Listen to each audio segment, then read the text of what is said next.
जिल्हा शिवसेनेच्या वतीने आम्ही इथं निषेध आंदोलन काढलेलं आहे, पण या प्रशासनाला याचं काही घेणं देणं नाही। आज आम्ही चक्का जाम आंदोलन, जेल भरो आंदोलनाचा इशारा दिला, तरी सुद्धा पोलीस प्रशासनानं आम्हाला गांभीर्यानं घेतलेलं नाही, म्हणून आम्ही रस्त्यावर बसलो आहे। एक तर या जिल्ह्यातले 2-3 लोकप्रतिनिधी, 2-3 आमदार असताना सुद्धा हे भाजप सरकार, त्या भाजप सरकारमध्ये असलेले जबाबदारी कृषी मंत्री चुकीचे विधान करतात, शेतकऱ्याबद्दल चुकीचं विधान करतात, तरीही जिल्ह्यातील एकही प्रतिनिधीनं यांनी तोंड उचकटलेलं नाही।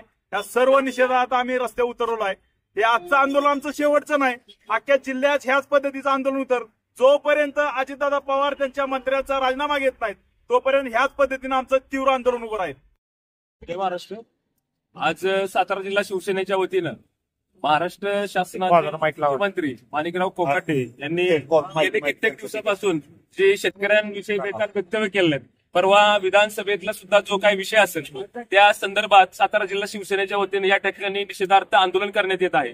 महाराष्ट्र हा देशाला दिशा देणारा, कृषी प्रधान म्हणून ओळखला जाणारा भारताचा एक कृषी क्षेत्रामध्ये एक दिशा देणारा असा हा राज्य आहे, आणि आज त्या देशाचं आज त्या महाराष्ट्र राज्याचं प्रतिनिधित्व करणारे हे कृषी मंत्री जर असे वक्तव्य करत असतील, अशा पद्धतीने जर वागत असतील तर हे निषेधार्ह आहे।